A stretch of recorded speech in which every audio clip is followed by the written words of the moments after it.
আসসালামু আলাইকুম ওয়া রাহমাতুল্লাহি ওয়া বারাকাতুহু।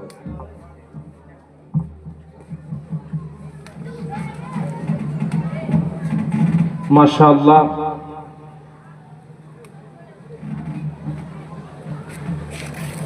আজকে আমার যতদিন ওয়াজ নসিহত করছি এই প্রথম আজকে আমার সাথে জনাব হযরত মাওলানা মনোয়ার হোসেন সাহেবের প্রোগ্রাম হলো একসাথে। এর আগে আমার কোনোদিন হয়নি।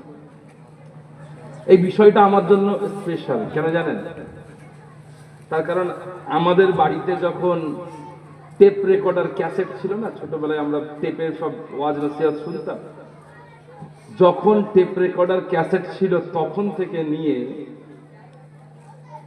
প্রায় আমি যখন হিফজ পড়তাম, হিফজ মাদ্রাসার ছাত্র, প্রায় সেই সময় পর্যন্ত আমি হুজুরের জলসার প্রচুর ভক্ত ছিলাম, মানে প্রচুর ভক্ত, বুঝতে পেরেছেন? প্রচুর শুনতাম হুজুরের ওয়াজ। তো আজকে মানে আমি ওনার ভক্ত বলা যায় একদম পরিষ্কার ভাষায়। আজকে একসাথে তাকে দেখতে পেয়ে, তাকে অনেকদিন পরে দেখলাম। এর আগে একবার ছোটবেলায় দেখেছিলাম ফুরফুরা শরীফের জলসাতে ইসালে সাহাবে, আজকে আবার তাকে দেখলাম। আল্লাহ রাব্বুল আলামিন তাকে দীর্ঘ হায়াত দান করেন, সকলে বলি আল্লাহুম্মা আমিন। জি মাশাআল্লাহ, ভারতবর্ষের বুকে মুসলমানদের নিজস্ব কিছু প্রবলেম আছে, কিছু সমস্যা আছে। ভারতবর্ষের মুসলমানদের কিছু সামাজিক, কিছু ধর্মীয়, কিছু অর্থনৈতিক, কিছু শিক্ষাগত সমস্যা আছে। সেই বলা যেতে পারে 2000 সাল বা তারও আগে থেকে এই প্রবলেমগুলোকে নিয়ে হুজুর কথা বলছেন, আলোচনা রাখছেন সমাজে মুসলমানদের পরিবর্তনের জন্য। আল্লাহ রাব্বুল আলামিন আমাদেরকে তার সঠিক মূল্যায়ন করার তৌফিক দান করুন, বলি আল্লাহুম্মা আমিন। তার কারণ বর্তমান সময়েতে প্রত্যেকজন বর্তমানে তারা এখন, আমি এসে আলোচনায় বলছিলাম যেখানে খাওয়া দাওয়া করছিলাম, যে আমরা সবাই এখন গজল এবং সুরের ভক্ত হয়ে গেছি। কেউ সুর দিয়ে দু চারটে গালাগালি করলেও আমরা সেটাকে অমৃত হিসেবে গ্রহণ করি। সুর দিয়ে যদি কেউ গালাগালি করে, সুর দিয়ে কটু কথা বলে, সুর দিয়ে গীবত করে, সুর দিয়ে এমন কথা বলে যা কোরআন ও সুন্নাতের বিরোধী, আমরা সেটাকেও অমৃত মনে করে পান করি। কিন্তু আমাকে বলতে হবে না, আপনারা সবাই খুব ভালো করেই জানেন যে ইসলামকে বোঝার জন্য সুর নয়, বরং কোরআন সুন্নাত এবং যুক্তি তর্ক অনেক বেশি জরুরি। এটা সবাই জানেন তো? মানেন কিনা? আজ পর্যন্ত আপনি কোথাও দেখাতে পারবেন পৃথিবীর কোন জাতি, পৃথিবীর মুসলমানদেরই কোন জাতি, সে বাঙালি মুসলমান হোক, হিন্দি ভাষী মুসলমান হোক, ভারতীয় মুসলমান হোক, পাকিস্তানি মুসলমান হোক, আরবিয়ান মুসলমান হোক, বা আমেরিকান মুসলমান হোক, ইউরোপিয়ান মুসলমান হোক, কোন জাতি তার নিজের নেতৃত্বের দায়িত্ব শুধুমাত্র তাদেরকেই দিচ্ছে যাদের গলার সুর আছে, কণ্ঠ আছে, গজল গাইতে পারে, এমন কখনো ঘটেছে? ঘটেছে? ঘটেনি। বরং অনেক মুসলিম বিখ্যাত ব্যক্তিত্ব আছেন যারা তোতলা ছিলেন। অনেক বিখ্যাত মুসলিম ব্যক্তিত্ব আছে যারা খুব একটা ভালোভাবে কথা বলতে পারতেন না, কিন্তু তারাও মুসলমানদের লিডার, মুসলমানদের নেতা। তার কারণ একটা জাতিকে সামনে এগিয়ে নিয়ে যাওয়ার জন্য গলার সুর, গলার কণ্ঠ এগুলো নয়, বরং জরুরি হচ্ছে মাথা, চিন্তা করার ক্ষমতা, ভাবনার ক্ষমতা, যে ক্ষমতা আমাদেরকে সামনে এগিয়ে নিয়ে যাবে। প্রিয় হাজিরিন, আমি আপনাদের সকলের কাছে খুব মুহাব্বতের সাথে, খুব ভালোবাসার সাথে এই বার্তাটা দিতে চাই যে আমরা সকলেই এই জিনিসটাকে মাথায় রাখবো।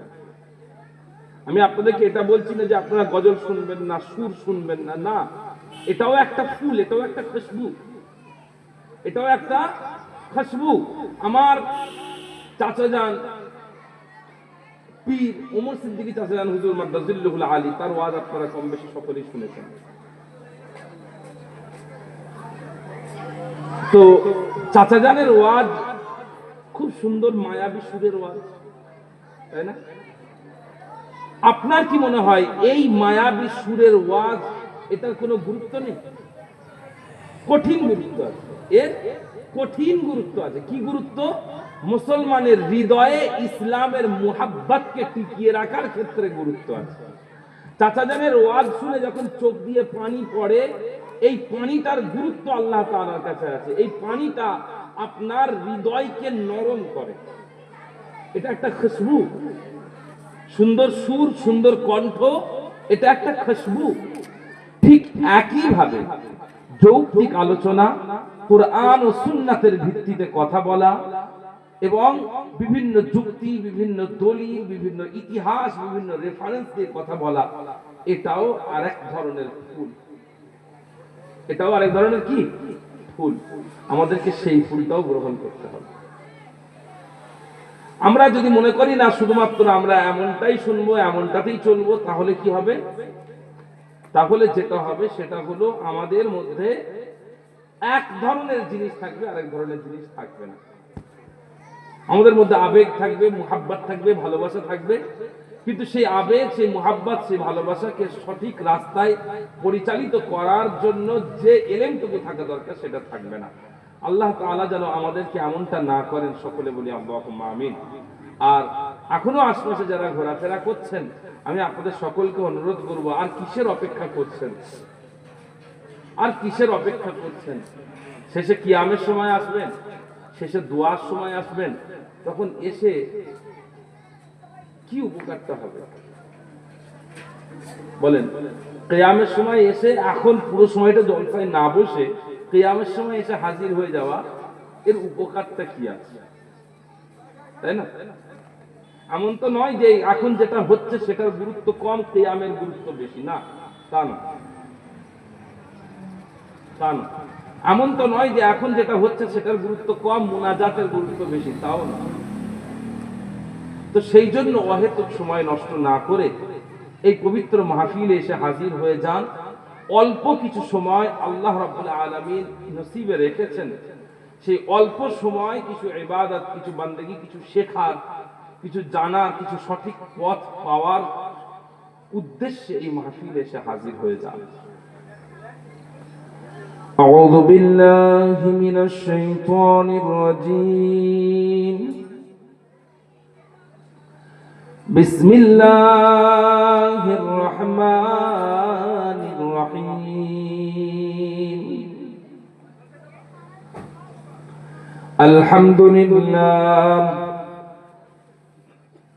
আলহামদুলিল্লাহ নাহমাদুহু ওয়া নাস্তাঈনুহু ওয়া নাস্তাগফিরুহু ওয়া নু'মিনু বিহি ওয়া নাতাওয়াক্কালু আলাইহি ওয়া নাউযু বিল্লাহি মিন শুরুরি আনফুসিনা ওয়া মিন সাইয়্যাতি আ'মালিনা। من يهدي الله فلا مضل له ومن يضلله فلا هادي له. ونشهد أن لا إله إلا الله وحده لا شريك له. ونشهد أن سيدنا وحبيبنا ونبينا ومولانا محمدا عبده ورسوله.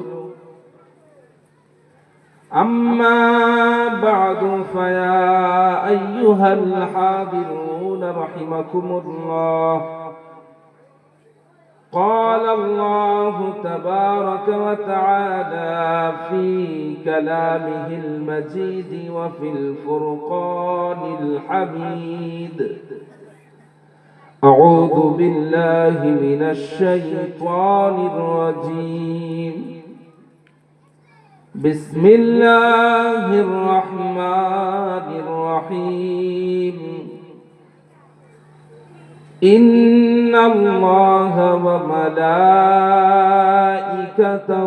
يصلون على النبي يا أيها الذين آمنوا صلوا عليه وسلموا تسليما اللهم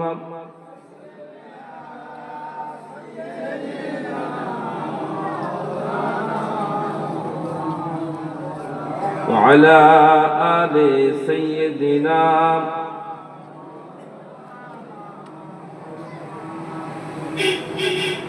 মুহাব্বতের সাথে পড়েন আল্লাহুম্মা সাল্লি আলা সাইয়্যিদিনা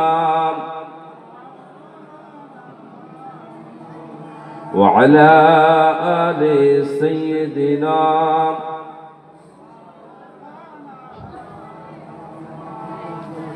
আশিকে রাসূল থাকি সবুজে বাংলায় দরুদ সালাম পাঠাই সোনার মদিনায়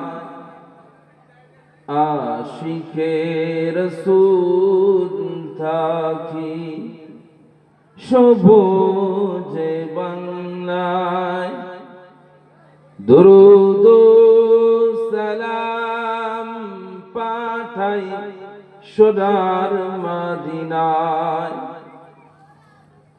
পথহারা সব মানুষের পথ দেখালেন ধরে ধরে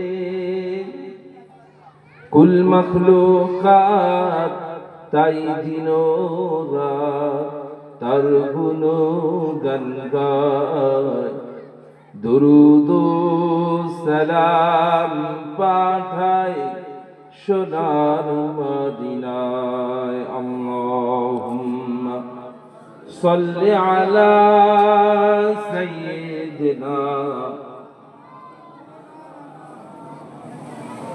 ওয়া আলা আলি সাইয়্যিদিনা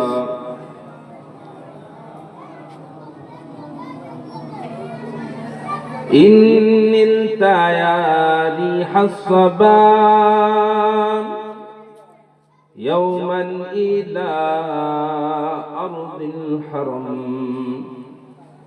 إن التيالي حصبان يوما إلى أرض الحرم بلغ سلامي روضة فيها النبي المحترم بلغ العلا بكماله كشف الدجى بجماله حسنت جميع خصاله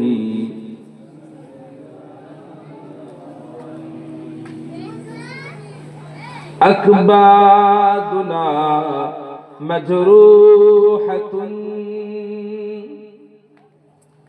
أكبادنا مجروحة من سيف هجر المصطفى طوبى لأهل بلدة فيها النبي المحتشم بلغ العلا بكماله كشف الدجى بجماله حسنت جميع خصاله صلوا عليه وآله प्यारे हाज़रीन मजलिस আল্লাহ রাব্বুল আলামিন আমাদের সকলকে দুনিয়াতে পাঠিয়েছেন একটা নির্দিষ্ট সময়ের জন্য এবং আমরা সকলেই জানি যে এই সময়টা খুবই অল্প এবং খুবই সীমাবদ্ধ একটা সময়। আমরা দুনিয়ার বুকে বেঁচে থাকি, কেউ 60 বছর, কেউ 70 বছর, কেউ 80 বছর, আবার কেউ 50, কেউ 40, কেউ 30, কেউ 25, কেউ 22 বছর, কেউ 20 বছর, কেউ 15 বছর এই দুনিয়ার বুকে বেঁচে থাকি।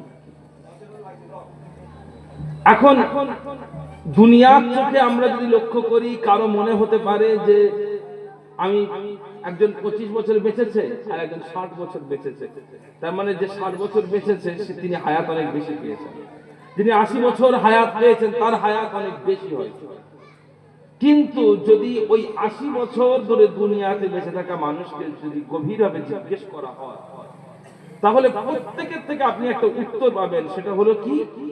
সেটা হলো তারা প্রত্যেকেই বলবে যে কখন যে মাঝখানে জীবনের 80টা বছর পার হয়ে গেল আমি বুঝতে পারি না। আজকে এখানে যারা বসে আছেন, এখানে অনেক মানুষ আছেন যার বয়স 60, 65, 70। অনেক মানুষ বেঁচে আছেন যার বয়স 30, 40, 50। আপনি চিন্তা করে দেখেন, প্রত্যেকে আপনারা যদি নিজের জীবনের দিকে লক্ষ্য করেন তাহলে আপনার মনে হবে যে একটা মুহূর্তের মধ্যে আপনার এতটা জিন্দেগি পার হয়ে গেছে। মনে হবে কিনা? একটা মুহূর্তের মধ্যে আপনার জিন্দেগিটা পার হয়ে গেছে। আমার যখন বয়স ছিল 16, 17, 18, সেই সময়তে আমার যখন জন্মদিন আসতো না, প্রত্যেক মানুষের জন্মদিন থাকে। বর্তমান সময়ে মুসলমানরা যদিও জন্মদিন পালন করে, কিন্তু জন্মদিন পালনীয় বিষয় নয়। জন্মদিন কি বললাম? পালনীয় বিষয় নয়। আপনাদের এলাকায় আছে কিনা জানি না, তবে বহু এলাকার মুসলমান এখন তাদের বাড়ির জন্মদিনে, ছেলের জন্মদিনে, মেয়ের জন্মদিনে কেক নিয়ে আসে, সেই কেক কাটে, হ্যাপি বার্থডে টু ইউ গান গায়, মোমবাতি জ্বালায়, উইশ করতে বলে, বাড়িতে সবাইকে দাওয়াত করে খাওয়ার, এই সমস্ত জিনিসগুলো বর্তমানে ঘটে। ঘটে কিনা? মুসলমানদের মধ্যে এই জিনিসটা করা মুসলমানদের জন্য বৈধ নয়। কি বললাম? মুসলমানদের জন্য এটা বৈধ নয়। শুনলে অবাক হয়ে যাবেন, বর্তমানে সব থেকে বেশি জন্মদিন পালন করে কারা? সব থেকে বেশি ধুমধাম করে জন্মদিন পালন করে খ্রিস্টানরা, তাই না? খ্রিস্টানরাও পর্যন্ত তাদের জীবনের বা খ্রিস্টান ইতিহাসের, খ্রিস্টান ধর্মের ইতিহাসের একটা বড় সময় পর্যন্ত খ্রিস্টান ধর্মের পণ্ডিতেরা জন্মদিবস পালন করাকে কঠোরভাবে নিষেধ করেছেন। কেন? তার কারণ তারা বলতেন, এবং তারা সত্যিই বলতেন, যে জন্মদিন পালন করা আসলে শামানিজম থেকে এসেছে। একটা শয়তানের উপাসনা করে যে ধর্ম, সেই ধর্ম থেকে এসেছে। কার উপাসনা? কার উপাসনা করে? শয়তানের উপাসনা করে যারা, তাদের থেকে এসেছে শামানিজম। এই শামানিজম থেকে এসেছে জন্মদিন পালন করা। এই জন্য খ্রিস্টানরা একটা সময় পর্যন্ত জন্মদিন পালন করতেন না, কিন্তু আজ খ্রিস্ট ধর্মের মধ্যে পরিবর্তন ঘটার কারণে তারা জন্মদিন পালন করছেন। আর মুসলমানরা দুঃখজনকভাবে আবার একই জিনিস মুসলমানরাও করছে।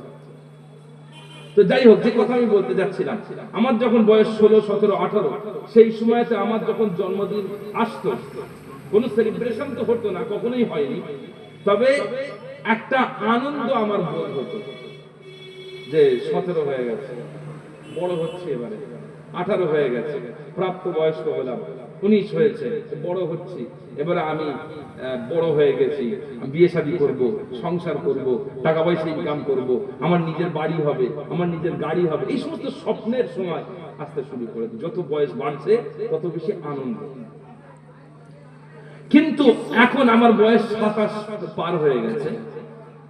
এখন আমার যেদিন আমার জন্মদিন থাকে, সেদিন সকালবেলা ঘুম থেকে ওঠার পরে যখন আমার মনে পড়ে যে আজকে আমার জন্মদিন, আমার মেজাজটা সব থেকে বেশি খারাপ হয়। সব থেকে বেশি কি হয়? খারাপ হয়ে যায়। কেন জানেন? কারণ আমি এবারে চিন্তা করলাম, আমার বয়স 27 পূর্ণ হয়ে গেছে, আগামী বছরে আমার বয়স 28 হয়ে যাবে।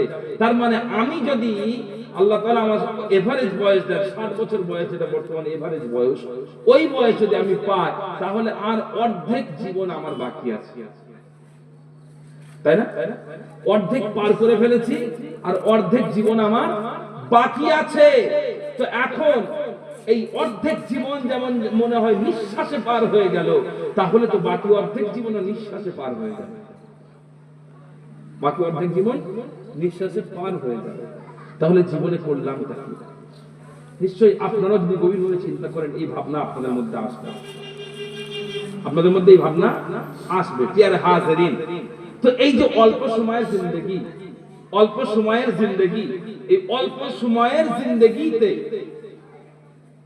আমরা আল্লাহ তাআলা আমাদেরকে পাঠিয়েছেন আমল করার জন্য। কোন সময়ের জন্য আমল করব? আখিরাতের জন্য আমল করব। কোন সময়ের জন্য আমল করব?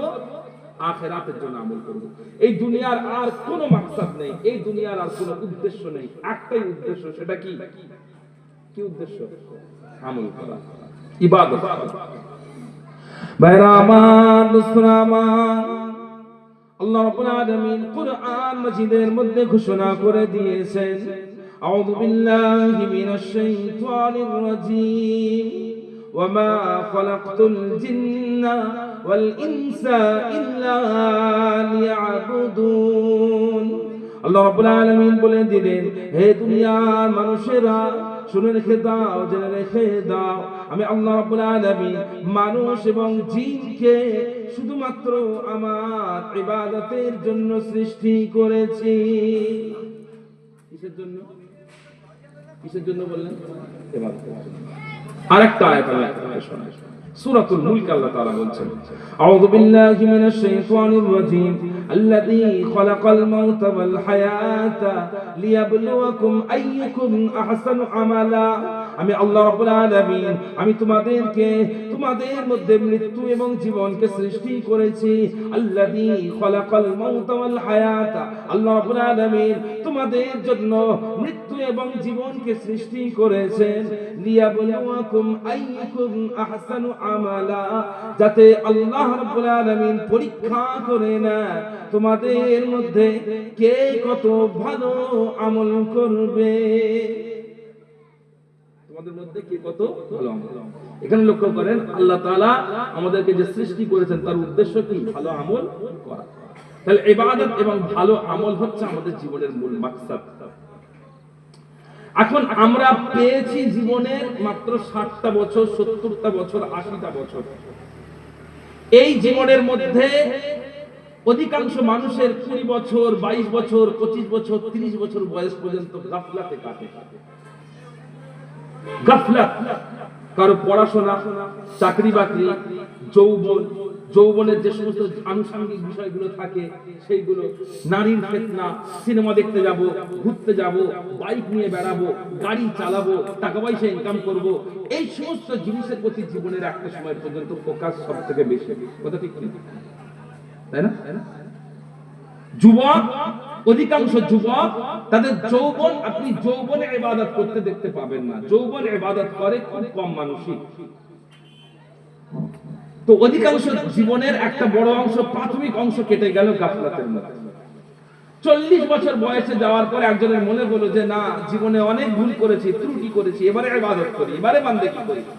মসজিদে আসলেন ইবাদত করার জন্য, বান্দেগি করার জন্য, কিন্তু 10 বছর ইবাদত করলেন, 15 বছর ইবাদত করলেন, 20 বছর ইবাদত করলেন, এরপরে দেখবেন আপনার হাঁটুটা আর আপনাকে সায় দিচ্ছে না, আপনার কোমর আর আপনাকে সায় দিচ্ছে না, আপনার পা আপনাকে আর সায় দিচ্ছে না, আপনার নিঃশ্বাস আপনাকে আর সায় দিচ্ছে না। পেটের সমস্যা, হার্টের সমস্যা, কিডনির সমস্যা, হাঁটুর সমস্যা, কোমরের সমস্যা, আপনি আর রোজা চাইলে রাখতে পারছেন না। আপনি আর চাইলে 20 রাকাত, 25 রাকাত, 20 রাকাত, 30 রাকাত করে আপনি আর নফল নামাজ পড়তে পারছেন না। কথা ঠিক কি? তাহলে আপনার জীবনের একটা অংশ কেটে গেল গাফলাতে, আর একটা অংশ কাটছে অক্ষমতা। তাহলে অল্প জীবন, এই অল্প জীবনের গাফলাতে কিছু সময় কেটে গেল, কিছু সময় অক্ষমতায় কাটলো, তাহলে ইবাদত বান্দেগি করার সুযোগ আমরা পেলাম না। আল্লাহ রাব্বুল আলামিন আমাদের এই সমস্যাটাকে আল্লাহ তাআলা খুব ভালো করে জানেন। যেহেতু তিনি আলিম, তিনি আলিমুল গায়ব, তিনি সবকিছু জানেন, সবকিছু জাননেওয়ালা, আল্লাহ তাআলা আমাদের এই সমস্যাটাকেও খুব ভালো করে জানেন যে বান্দাকে 60 বছরের জীবন দিয়েছি, কিন্তু বান্দা 60 বছর ইবাদত করবে না, 40 বছর করবে না। 60 বছরের জিন্দেগিতে বড় জোর 20 বছর ইবাদত করবে, 30 বছর ইবাদত করবে, 40 বছর ইবাদত করবে, এর বেশি নয়। তো এই ইবাদত নিয়ে আমরা এমন একটা পৃথিবীর দিকে, এমন একটা দুনিয়ার দিকে যাচ্ছি, এমন একটা জগতের দিকে যাচ্ছি, যে জগতের প্রথম দিন তথা কিয়ামতের দিন হচ্ছে মিকদারুল 50 আলফ সানা। এই 20 বছরের আমলকে পুঁজি করে, 30 বছরের আমলকে পুঁজি করে আমাদেরকে এমন একটা জগতে যেতে হবে যে জগতের প্রথম দিন, কিয়ামতের দিন, মিকদারহু 50 আলফ সানা, তার প্রথম দিনের সময়সীমা হলো 50,000 বছর। কত বছর? 50,000 বছর। এটা আমি বানিয়ে আরবি বললাম না, এটা আল্লাহর কোরআন বলছে মিকদারহু 50 আলফ সানা, কিয়ামতের ময়দান 50,000 বছরের হবে। কত বছরের? বছরে 50,000 বছরে। তাহলে এই 20 বছরের জীবনের জিন্দেগির আমল নিয়ে ওই দিনে দাঁড়াবো কি করে? কোনদিন ভেবেছি আমরা ওই দিনে দাঁড়াবো কি করে? আমরা এই ব্যাপারে গভীরভাবে চিন্তা ভাবনা না করলেও আল্লাহ রাব্বুল আলামিন আমাদের জন্য খুব রহমত করে, দয়া করে কিছু বন্দোবস্ত রেখেছে। কি বন্দোবস্ত রেখেছে? ভাইরা আমার, দোস্তরা আমার, আল্লাহ রাব্বুল আলামিন বান্দার এই অক্ষমতাকে লক্ষ্য করে, বান্দার এই গাফলাতকে লক্ষ্য করে আল্লাহ রাব্বুল আলামিন এই মুসলমানদের জীবনে, এই উম্মতে মুহাম্মাদীর জীবনে এমন কিছু রাত, এমন কিছু দিন, এমন কিছু মাস, এমন কিছু সপ্তাহ, এমন কিছু মুহূর্ত আল্লাহ রাব্বুল আলামিন আমাদেরকে দিয়ে দিয়েছেন। এই দিনগুলোতে, এই মাসগুলোতে, এই রাতগুলোতে, এই সপ্তাহগুলোতে যদি আল্লাহ রাব্বুল আলামিনের ইবাদত বান্দেগি করা যায়, তাহলে এর বিনিময়ে আমাদের জিন্দেগির এই ত্রুটিপূর্ণ গাফলাতে কেটে যাওয়া, অক্ষমতায় কেটে যাওয়া যে রাতগুলো গেছে, যে দিনগুলো গেছে, তার কিছুটা হলেও, তার ক্ষতি কিছুটা হলেও পূর্ণ করা সম্ভব হবে। এমন কিছু রাত দিন আছে, সেই রাতের ইবাদত বান্দেগি আমাদের অনেক জিন্দেগি নষ্ট হয়ে যাওয়া দিন রাতের ক্ষতি কিছুটা পূরণ করতে সম্ভব। যেমন একটা রাত আপনারা জানেন, সেটা হচ্ছে লাইলাতুল কদর। জানেন লাইলাতুল কদর? আল্লাহ রাব্বুল আলামিন কুরআন মাজিদে কি বলছেন? আউযু বিল্লাহি মিনাশ শাইতানির রাজীম, বিসমিল্লাহির রাহমানির রাহিম।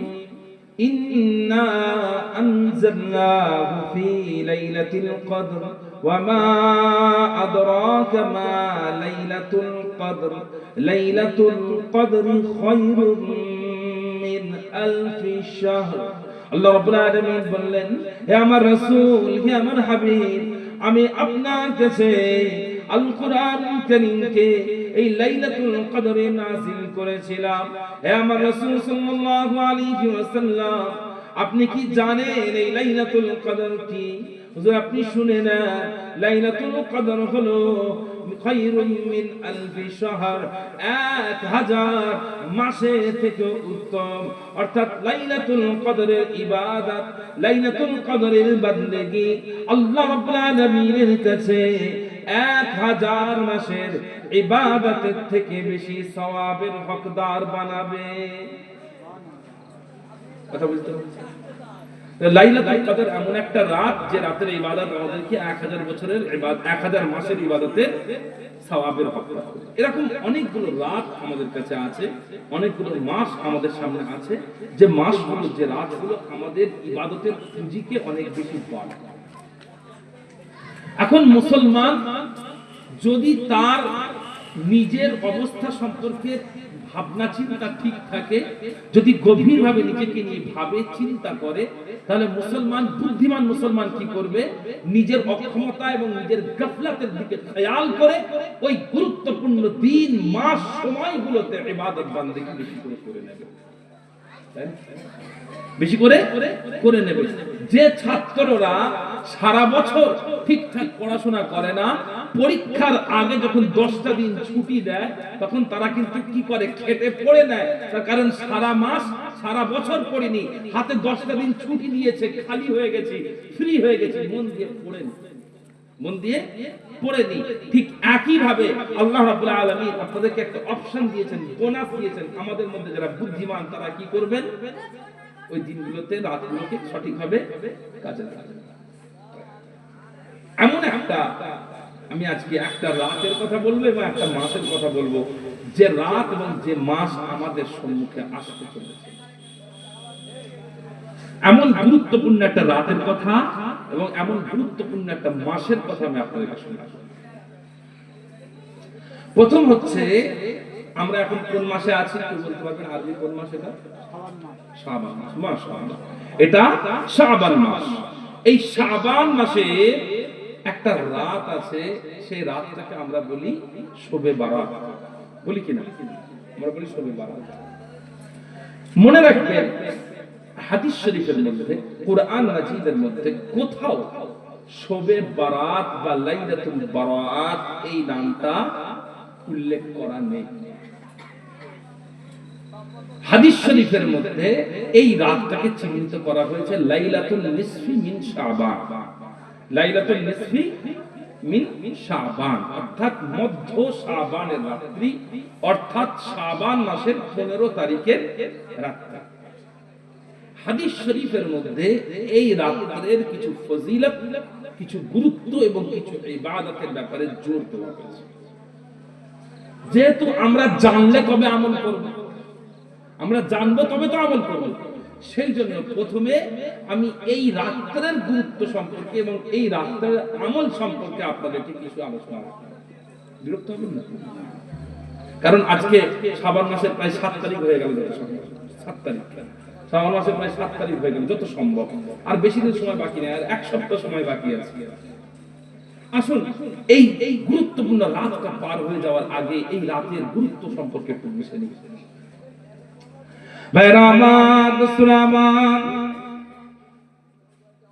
রাসূলুল্লাহ সাল্লাল্লাহু আলাইহি ওয়াসাল্লামের সাহাবা হযরতে মুআয বিন জাবাল রাদিয়াল্লাহু তাআলা আনহু বর্ণনা করেন, আল্লাহ রাসূলুল্লাহর হাবিব হযরতে মুহাম্মদুর রাসূলুল্লাহ সাল্লাল্লাহু আলাইহি ওয়াসাল্লাম জানিয়ে দিয়েছেন, ইয়াত্তালিউল্লাহু ইলা খালকিহি في ليلة النصف من شعبان فيغفر لجميع خلقه إلا لمشرك أو مشاح।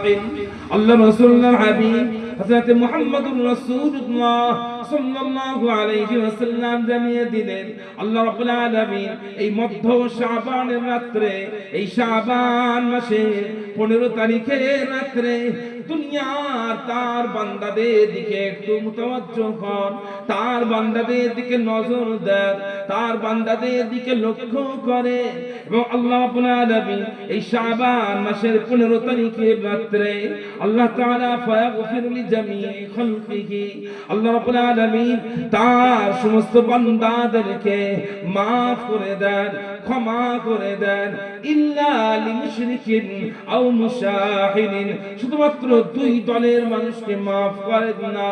একটা দল হলো যারা আল্লাহর সাথে শিরক করে, আর একটা দল হলো যারা মানুষে মানুষে বিভেদ, মানুষে মানুষে ঘৃণা, মানুষে মানুষের রাগকে বজায় রাখে।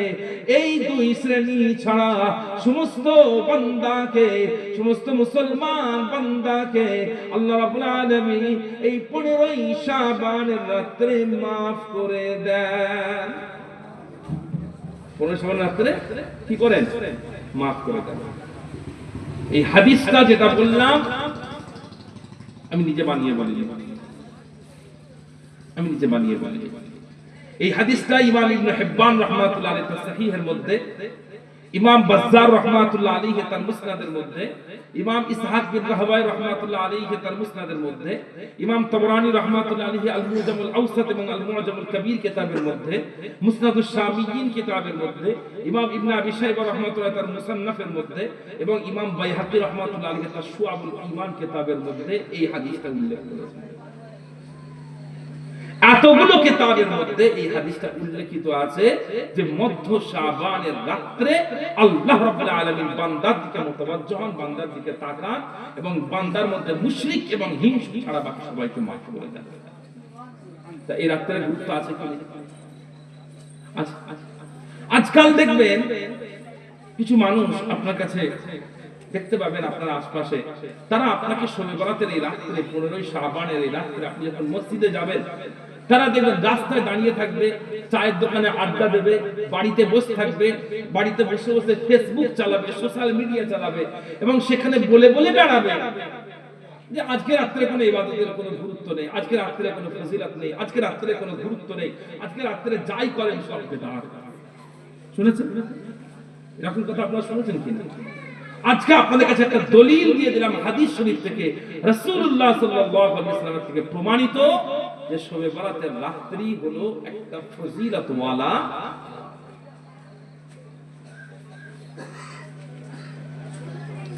এবারে প্রশ্ন হচ্ছে, ফজিলত ওয়ালা রাত্রে আপনি কি করবেন? শুয়ে কাটিয়ে দেবেন অন্য রাতের মতো? আড্ডা দেবেন, হই হই করবেন? কারণ এখন মুসলমান এটাতেই অভ্যস্ত। ফুরফুরা শরীফে 15ই শাবান কঠিন ভিড় হয়, আমাদের ফুরফুরা শরীফে কঠিন ভিড় 15ই শাবান, গভীর রাত পর্যন্ত লোকজন আসবে। এবং দুঃখজনক বিষয়, তারা ফুরফুরা শরীফে গিয়ে রাস্তায় হালুয়া কিনছে, মনসে মিঠাই কিনছে, আতর কিনছে, বই কিনছে, মুসাল্লা কিনছে। কথা বুঝতে পেরেছেন? সারা বছর যে কোনো দিনে যে কোনো সময় সেটা করা যায়, কিন্তু তারা ইবাদতের রাতটাকেই বেছে নিয়েছে এই সমস্ত কাজগুলো করার। এলাকায় আপনি লক্ষ্য করবেন, যুবকেরা, অল্প বয়স্ক বাচ্চারা, অনেক সময় মেয়েরা পর্যন্ত গিয়ে এই রাত্রে বোম ফাটানো, মোমবাতি জ্বালানো, আগরবাতি জ্বালানো, বাজি ফাটানো, এই সমস্ত জিনিসগুলো করে। আবার দেখবেন অনেকের বাড়িতে এই রাত্রে স্পেশাল করে রুটি, হালুয়া, মুরগির গোশত রান্না হয়। আপনাদের এখানে হয় কি? হয়তো রুটি হালুয়া শুধু হয় না, আবার অন্যদেরকে দাওয়াতও করা হয়, তাই না? মেয়েকে দাওয়াত করলো, কারো বাড়িতে মেয়ে আসলো, জামাই আসলো, কারো বাড়িতে ফুফু আসলো, কারো বাড়িতে খালা আসলো, কারো বাড়িতে মামা মামি আসলো, নানা নানি আসলো, তাই না? দাওয়াত করা হয়, বন্ধু বান্ধবকে দাওয়াত করা হয়। আসলে এই রাত্রে আমরা করবোটা কি? হালুয়া মনসুর মিঠাই, হালুয়া রুটি খাবো, বোমা ফাটাবো, আলো জ্বালাবো, মোমবাতি জ্বালাবো, হই হই করে বেড়াতে যাবো, নাকি আসলে এই রাত্রে আমরা করবো কি? আসুন আমরা রাসূলুল্লাহ সাল্লাল্লাহু আলাইহি ওয়াসাল্লামের হাদিস থেকে দেখি এই রাত্রে আমাদের কি করণীয়। যে হাদিসটা আমি আপনাদেরকে উল্লেখ করছি, এই হাদিসটা ইমাম ইবনে মাজাহ রাহমাতুল্লাহি আলাইহি তার সুনানের মধ্যে এবং ইমাম বাইহাকী রাহমাতুল্লাহি তার শুআবুল ঈমান কিতাবের মধ্যে উল্লেখ করেছেন। হাদিসটা কি?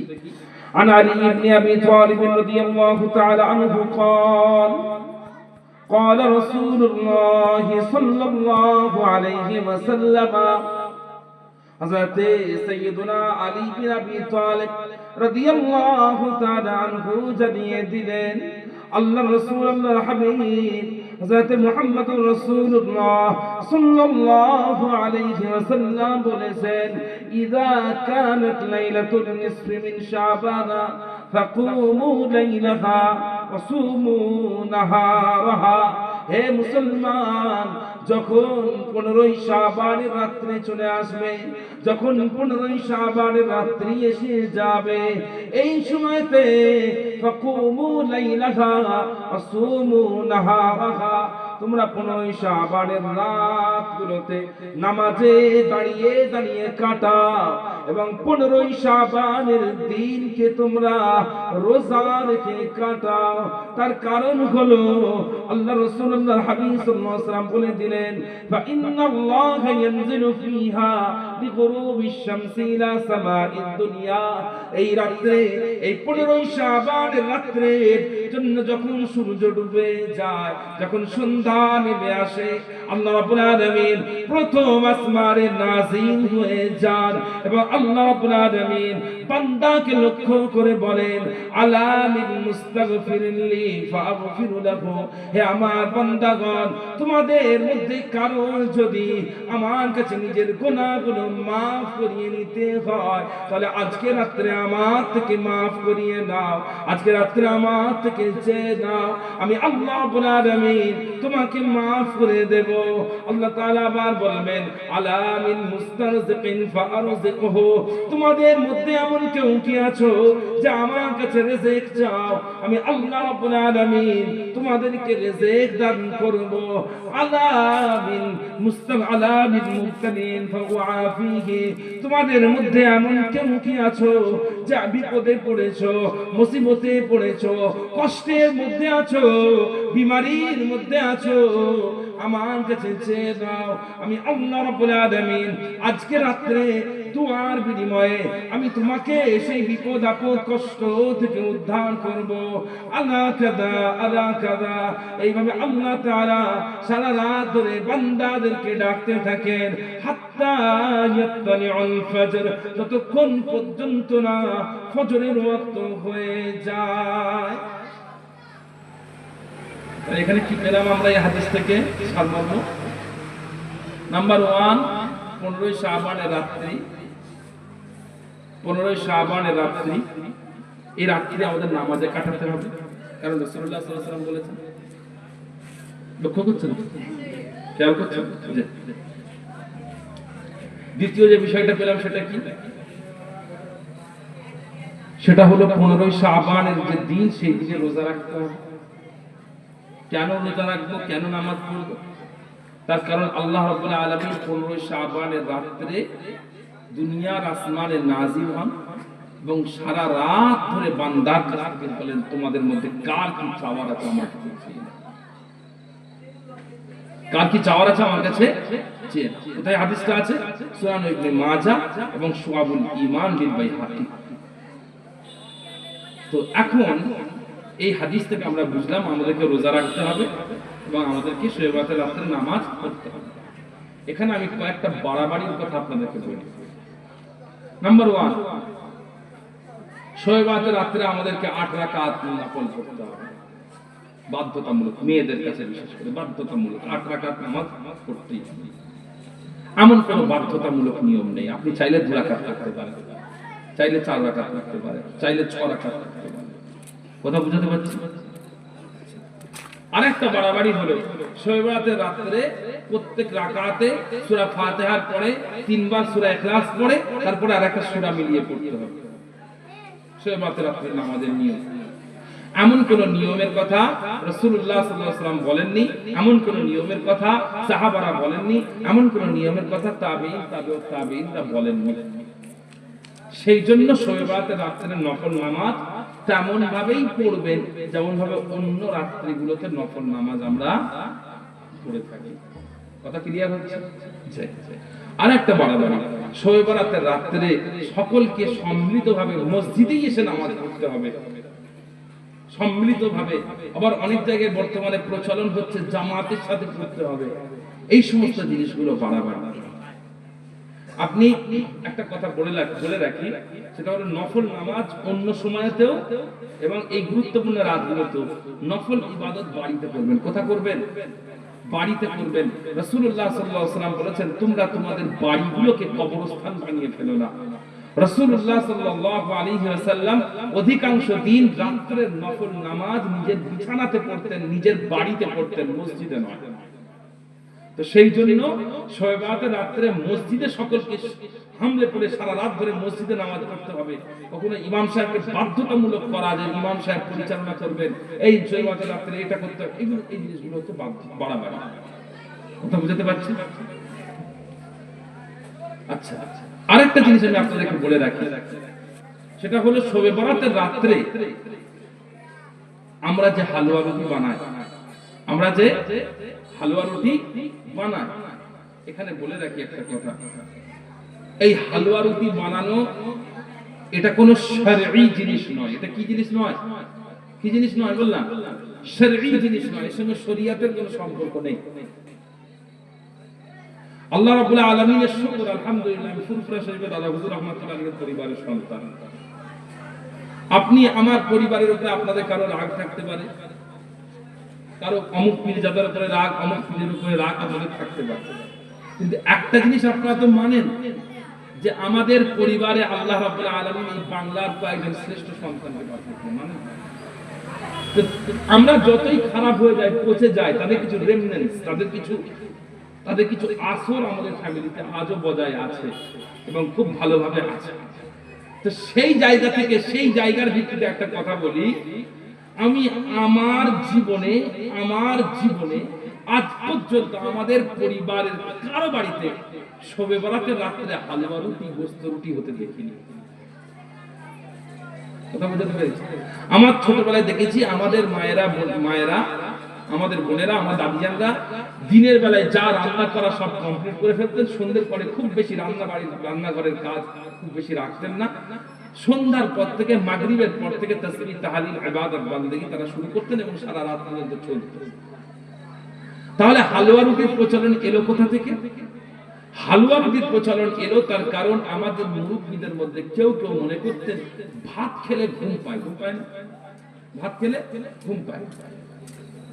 সেই জন্য তারা চিন্তা ভাবনা করলেন যে শবে বরাতের রাত্রে আমরা ভাত খাবো না, আমরা রুটি খাবো। রুটি খাবো কেন খাবো? একটা দুটো রুটি খাবো, পেট হালকা থাকবে, ইবাদত বান্দেগী বেশি করা সম্ভব হবে। আর আজকের দিনে আমাদের পরিবারগুলোতে শবে বরাতের রাত্রে এত রুটি, হাঁড়ি ভর্তি করে হালুয়া, হাঁড়ি ভর্তি করে গোস্ত, হাঁড়ি ভর্তি করে রান্না।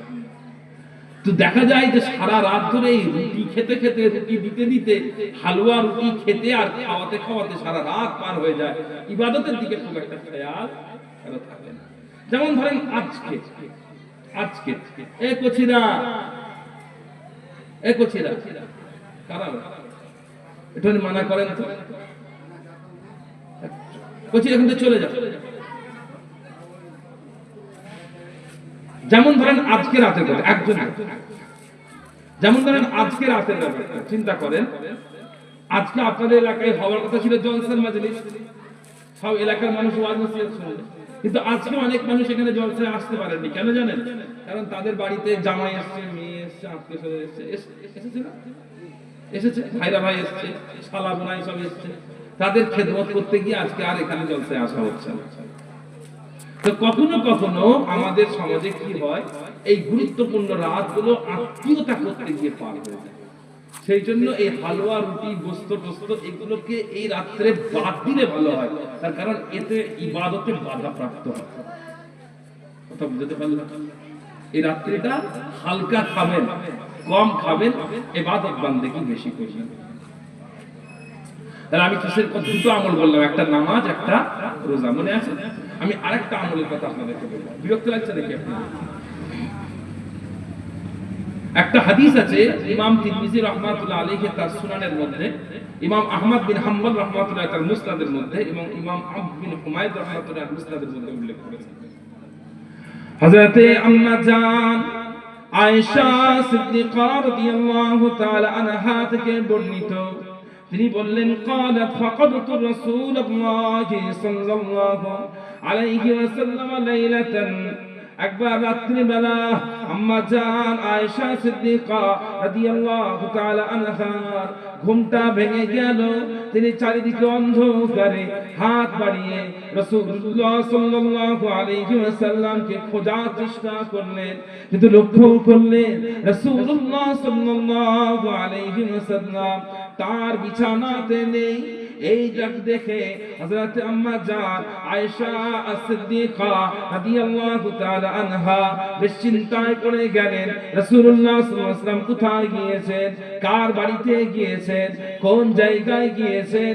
রাসূলুল্লাহ সাল্লাল্লাহু আলাইহি ওয়াসাল্লামকে হযরত আম্মা জান আয়েশা সিদ্দিকা রাদিয়াল্লাহু তাআলা আনহা খুঁজতে বের হলেন।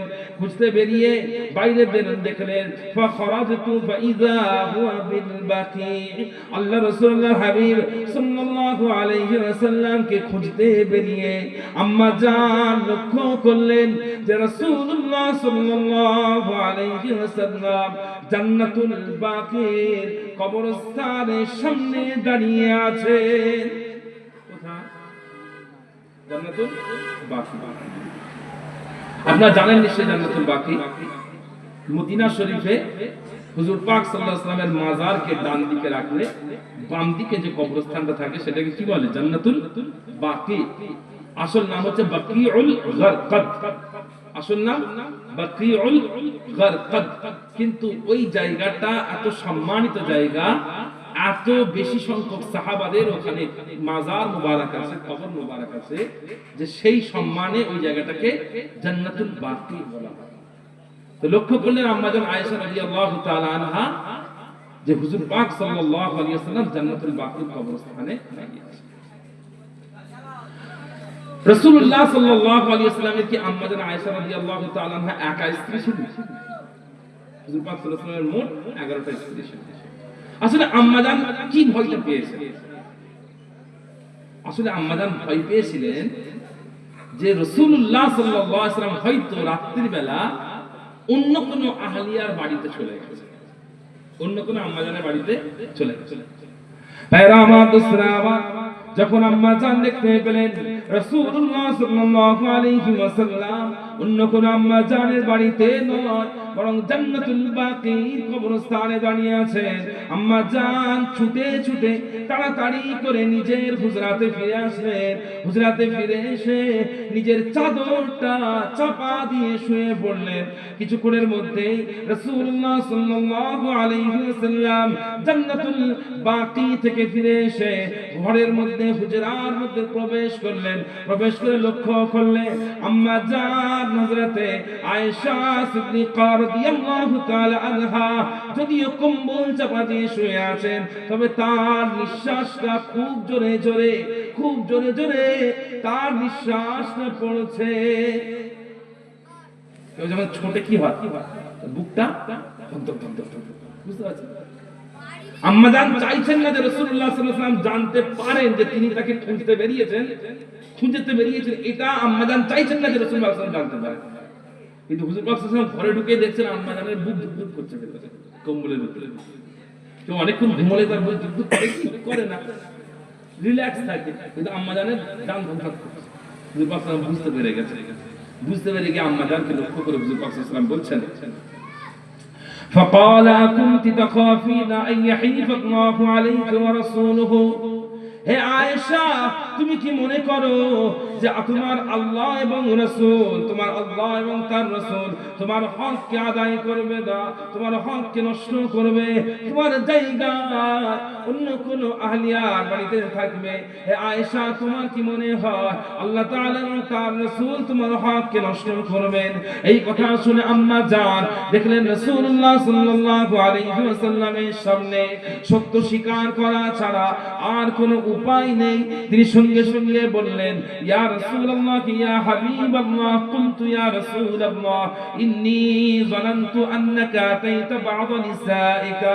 হুজুর, আমি মনে করেছিলাম যে এই রাত্রে আপনি উঠে আপনার কোনো আহলিয়ার বাড়িতে চলে গেছেন, এই জন্য আমি খুঁজতে বেরিয়েছিলাম। এই কথা শোনার সাথে সাথে আল্লাহ রাসূলুল্লাহ হাবিব সাল্লাল্লাহু আলাইহি ওয়াসাল্লাম বলেছিলেন, ইন্নাল্লাহা আযজা ওয়া জাল্লা ইয়ানজিলু লাইলাতান নিসফি মিন শাবান ইলা সামাঈদ দুনিয়া। আল্লাহ রাব্বুল আলামিন এই 15ই শাবানের রাতে দুনিয়ার আসমানে নাযিল হন এবং ফায়াগফিরু লি আকসারা মিন আদাদি শারি গনামি কালমিন। শুনে রেখে দাও, আল্লাহ রাব্বুল আলামিন এই রাতে বনু কালব গোত্রের যতগুলো ছাগল আছে, ওই ছাগলের যতগুলো পশম আছে, অতগুলো পশম সংখ্যক বান্দাকে আল্লাহ তাআলা মাফ করে দেন। আরবের বুকে বিভিন্ন গোত্র কবিলা ছিল। এই কবিলার একটা হলো বনু কালব কবিলা, একটা বনু কালব বলে একটা গোত্র ছিল, বনু কালব। এরা ছাগল পোষার জন্য সবথেকে বিখ্যাত ছিল। এদের ছাগলের সংখ্যা সবথেকে বেশি ছিল। আল্লাহ রাসূল সাল্লাল্লাহু আলাইহি ওয়াসাল্লাম বললেন, এদের যতগুলো ছাগল আছে, সেই ছাগলের গায়ে যতগুলো পশম আছে, তত সংখ্যক মানুষকে আল্লাহ রাব্বুল আলামিন এই রাত্রে মাফ করে দেন। তো সেই জন্য আল্লাহ রাসূল সাল্লাল্লাহু আলাইহি ওয়াসাল্লাম এই রাত্রি বেলা জান্নাতুল বাকি কবরস্থানে গিয়েছিলেন। তাহলে এই হাদিসকে সামনে রেখে কি বোঝা যায় যে রাসূলুল্লাহ সাল্লাল্লাহু আলাইহি ওয়াসাল্লাম শবে বরাতের রাতে 15ই শাবানের রাতে কবর জিয়ারত করেছিলেন। এটা বোঝা গেল, কবর জিয়ারত করেছিলেন। তাই জন্য শবে বরাতের রাতে 15ই শাবানের রাতে কবর জিয়ারত করা দোষণীয় কিছু নয়। তবে এক্ষেত্রেও বাড়াবাড়ি আমাদের মধ্যে আছে। দেখেন, আমি কিন্তু বিরোধী না, বিরোধিতার কথা বলছি, শবে বরাত করা যাবে না বলেছি, বরং আরো কি বলছি যে ইবাদত করুন এই রাতে, কিন্তু বাড়াবাড়িগুলোকে বাড়াবাড়ি মানতেই হবে, বাড়াবাড়িগুলোকে বাড়াবাড়ি হিসাবে মানতেই হবে। বাড়াবাড়িটা কি? বাড়াবাড়িটা হলো সকলে মিলে একত্রিত হয়ে আমরা কবর জিয়ারত করতে যাই। ইমাম সাহেব কবর জিয়ারত করাবেন, ইমাম সাহেব কবর জিয়ারত করাবেন, এবং সেই কবর জিয়ারত করানোর সময় সকলে সেখানে হাজির হবেন। ইমাম সাহেবকে পাড়ায় ঘুরে ঘুরে ঘুরে ঘুরে প্রত্যেক কবরস্থানে যেতে হবে। যদি কোনো কবরস্থানে ইমাম সাহেব না যায়, তার উপরে প্রেসার ক্রিয়েট করা হবে। বুঝতে পারছি? এই জিনিসগুলো, এই মানসিকতাগুলো আমাদের সমাজে আছে। প্রিয় হাজিরিন, আমি আপনাদের সকলকে অনুরোধ করি, কবর জিয়ারত এমন একটা ইবাদত। আমি এখানে বলে রাখি, কবর জিয়ারত, আমরা কবর জিয়ারত করতে খুব ভালোবাসি, তাই না? কবর জিয়ারত করতে খুব ভালোবাসি এবং ভালোবাসা উচিত, ভালোবাসা উচিত। ভাইরা আমার, বিশ্বরা আমার, আল্লাহ রাসূলুল্লাহ হাবিব হযরত মুহাম্মদুর রাসূলুল্লাহ সাল্লাল্লাহু আলাইহি ওয়াসাল্লাম জানিয়ে দিয়েছেন, কুনতু নাহাইতুকুম আন জিয়ারাতিল কুবুর ফাজুরুহা ফাইন্নাহা তুযাক্কিরুকুমুল মাউত। আল্লাহ রাসূলুল্লাহ হাবিব হযরত মুহাম্মদুর রাসূলুল্লাহ সাল্লাল্লাহু আলাইহি ওয়াসাল্লাম জানিয়ে দিয়েছেন, হে আমার সাহাবারা, আমি তোমাদেরকে কবর জিয়ারত করা থেকে বাধা দিয়েছিলাম, কবর জিয়ারত করতে বারণ করেছিলাম, কিন্তু আমি আবার তোমাদেরকে আদেশ দিচ্ছি, হে আমার সাহাবারা, তোমরা কবর জিয়ারত করো, কবরে গিয়ে জিয়ারত করো। তার কারণ হলো, কবর জিয়ারত করলে তোমাদের অন্তরেও মৃত্যুর কথা স্মরণ হবে। কবর জিয়ারত তোমাদেরকে মৃত্যুর কথা স্মরণ করাবে। কবরটা দেখলে একবার আপনার মনে হবে, যে জায়গায় দাঁড়িয়ে আপনি জিয়ারত করছেন, এই জায়গাতে আজ থেকে 20 বছর পর, 30 বছর পর, আবার হতে পারে কালকেই আপনার এখানে কবর হবে। তো সেই জন্য কবর জিয়ারত করার আদেশ রাসূলুল্লাহ সাল্লাল্লাহু আলাইহি ওয়াসাল্লাম দিয়েছেন। কিন্তু লক্ষ্য করা, বাড়াবাড়িটা কোথায়?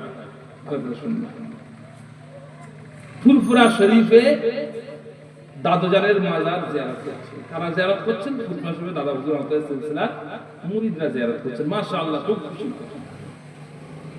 এদিকে মসজিদে আসরের জামাত আছে। কথা বুঝতে পারছেন? মসজিদে আসরের জামাত আছে, কবর জিয়ারত চলছে। তো আপনি একটা কথা বলেন, আসরের জামাতের সাথে নামাজ আদায় করাটা বেশি জরুরি নাকি কবর জিয়ারত করাটা বেশি জরুরি?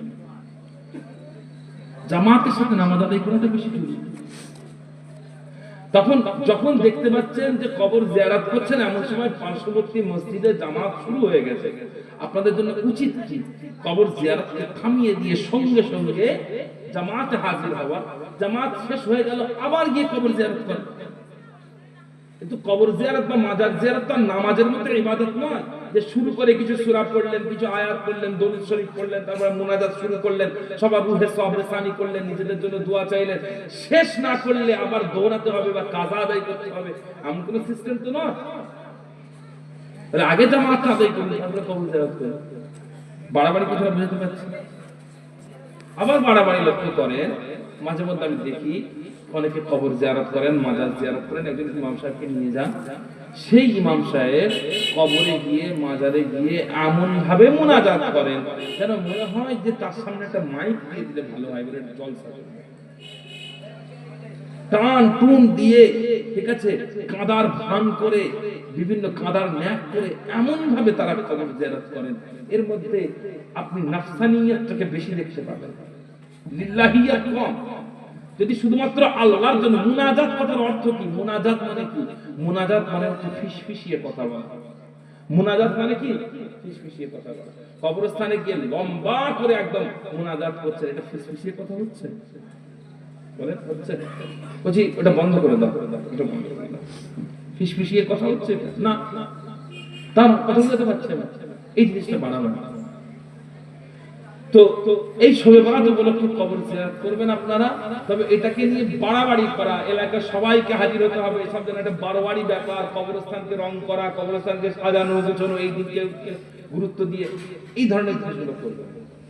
আর আরেকটা জিনিস আমি আপনাদেরকে খুব বারণ করছি কবর জিয়ারতের ব্যাপারে বলতে গিয়ে, সেটা হলো কবরস্থানে মোমবাতি, আগরবাতি, কবরস্থানে কি বলা হয়, প্রদীপ, হারিকেন, লণ্ঠন, এই সমস্ত জিনিসগুলো কবরস্থানে নিয়ে যাবেন না। এই সমস্ত জিনিস কবরস্থানে নিয়ে যাবেন না। হযরতে সাইয়্যিদুনা আবু হুরায়রা রাদিয়াল্লাহু তাআলা আনহু বলে, আমি যখন ইন্তেকাল হয়ে যাব সেই সময়তে তোমরা যখন আমার লাশটাকে কবরস্থানের দিকে নিয়ে যাবে, খবরদার খবরদার এই সুগন্ধ করার জন্য যে ধূপ ব্যবহার করা হয়, আগুন জ্বালিয়ে যে সুগন্ধি বানানো হয়, সেই সুগন্ধি যেন আমার কবরে নিয়ে যেও না। কেননা আমাদের জন্য সেটা সুগন্ধ, আমাদের জন্য সেটা আলো, কিন্তু কবরবাসীর জন্য সেটা আগুন। আর কবরবাসীর কাছে সবথেকে অপছন্দের যে জিনিসটা আছে সেই জিনিসটা হলো আগুন। কারণ হলো কবরবাসীরা সবথেকে বেশি জাহান্নামকে ভয় পায়, আর জাহান্নাম হলো আগুন। কথা বুঝতে পারছেন? আপনি কবরে একটা হারকেল জ্বালিয়ে দিয়েছেন, আব্বার কবর এতদিন ধরে ঘরে থাকতো, আলো পেত, আজকে মারা গেছেন, একটা হারকেল জ্বালিয়ে দিন। হারকেলটা তো আগুন, হারকেলটা কি আগুন তো। আর এদিকে কবরবাসীর কাছে জাহান্নামটা তো আগুন। তাহলে তার কাছে এই জিনিসটা কষ্টকর নয়? আপনি তার কাছে জাহান্নামের একটা টুকরো নিয়ে দিয়ে এসেছেন। সেই জন্য খবরদার কবরে হারকেল, লণ্ঠন, মোমবাতি, আগরবাতি এই সমস্ত জিনিস কবরস্থানে নিয়ে যাবেন না। অনেক সময় কেউ ইন্তেকাল হয়ে গেছে, তার খাটিয়ে রেখে দেওয়া হয়েছে, পায়ের কাছে আগরবাতি জ্বালিয়ে দিয়েছেন, ধোঁয়া উঠছে, আছে না? এমনি খুশবু দেবেন, এমনি খুশবু। আমি ফতোয়া দিচ্ছি না, এটা কিসের ভিত্তিতে কথা বলছি বুঝতে পারছেন? ফতোয়া না। আগুন ব্যবহার করবেন না, কবরবাসীর আশপাশে আগুন ব্যবহার করবেন না, মৃত ব্যক্তির আশপাশে আগুন ব্যবহার করবেন না। যাই হোক, আমি আপনাদের কাছে এতক্ষণ যে কথাটা বললাম সেটা হলো কি, শবে বরাতের রাত্রি। এখানে তিনটা ফজিলতের কথা আমরা বললাম: 1 নামাজ, 2 রোজা, 3 কবর জিয়ারত। তবে এখানে একটা কথা আমি আপনাদেরকে বলে রাখি, আমাদের পাশে একটা মসজিদ, এটা মসজিদ ক বছর হয়েছে মসজিদের বয়স মোটামুটি কেউ বলতে পারবেন? হ্যাঁ, 92 সালে তৈরি হয়েছে, 1992 সালে। তো বেশ নতুন লাগছে কিন্তু আপনাদের মসজিদ। আচ্ছা, রং টং হয়েছে মসজিদে। আচ্ছা, আপনারা যারা লোক, আপনাদের সামনেই মসজিদের সংস্কার হয়েছে, তাই না? আপনাদের সামনে হয়েছে। একটা জিনিস আপনারা লক্ষ্য করবেন, এই মসজিদটা তৈরি করতে গেলে বা আপনাদের বাড়ি তৈরি করতে গেলে কিভাবে তৈরি হয়? প্রথমে একটা গর্ত খোঁড়া হয়, গর্ত খুঁড়িয়ে সেখানে কি হয়, সিমেন্ট ঢেলে পিলার তোলা হয়, সেই পিলার তার সাথে আরো কি হয়, বিম লাগানো হয়, তারপরে ইট সাজানো হয়, লিন্টন দেওয়া হয়, দিয়ে আবার ইট সাজানো হয়, দিয়ে উপরে ছাদ ঢালাই করা হয়, তাই না? তারপরে প্লাস্টার করা হয়, তারপরে রং করা হয়, তারপরে ওয়েল্ডিং এর কাজ করা, ইলেকট্রিসিটির কাজ করা হয়, তারপরে ফার্নিচার আনা হয়, তাই না? কাঠ, দরজা, জানলা লাগানো হয়, তাই তো? তারপরে আচ্ছা একটা কথা বলেন, ঘর করতে গেলে যেমন ইট লাগে, দেওয়াল তৈরি করতে হবে, ঠিক একইভাবে ঘর তৈরি করতে গেলে কিন্তু দরজা জানলাও লাগে না? দরজা জানলাও লাগে, রঙও লাগে। একটা কথা বলেন, এই মসজিদটা তৈরি করতে গিয়ে মসজিদের দরজা জানলা আছে না?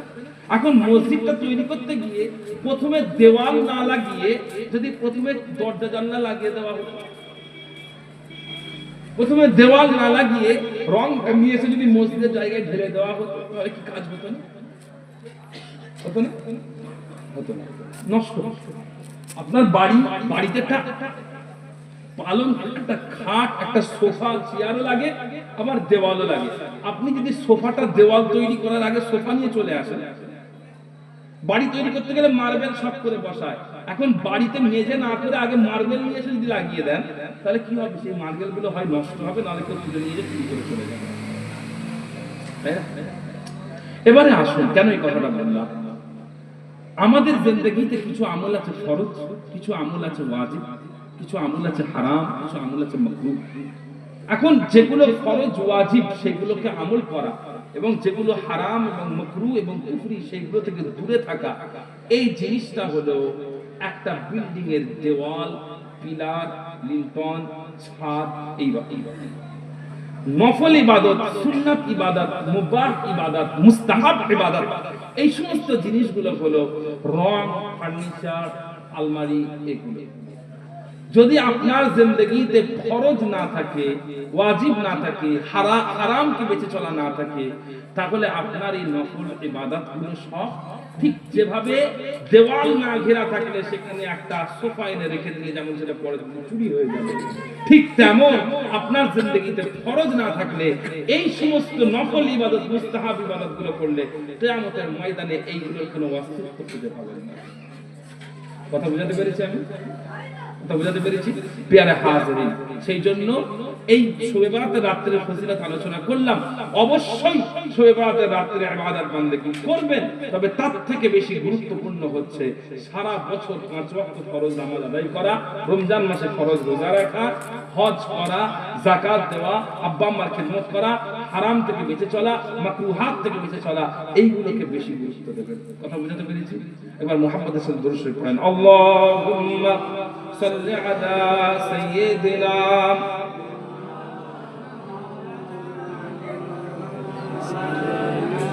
ওয়া আলা আলি সাইয়্যিদিনা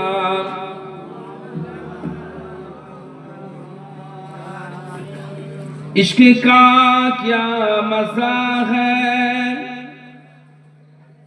इश्क का क्या मजा है, किसी आशिक से पूछना चाहिए। इश्क महबूब खुदा जिस दिल में हासिल नहीं, लाखों मोमिन हो मगर ईमान में कामिल नहीं। अल्लाहुम्मा सल्ली अला सय्यिदिना मौलाना मुहम्मद व अला आलि सय्यिदिना।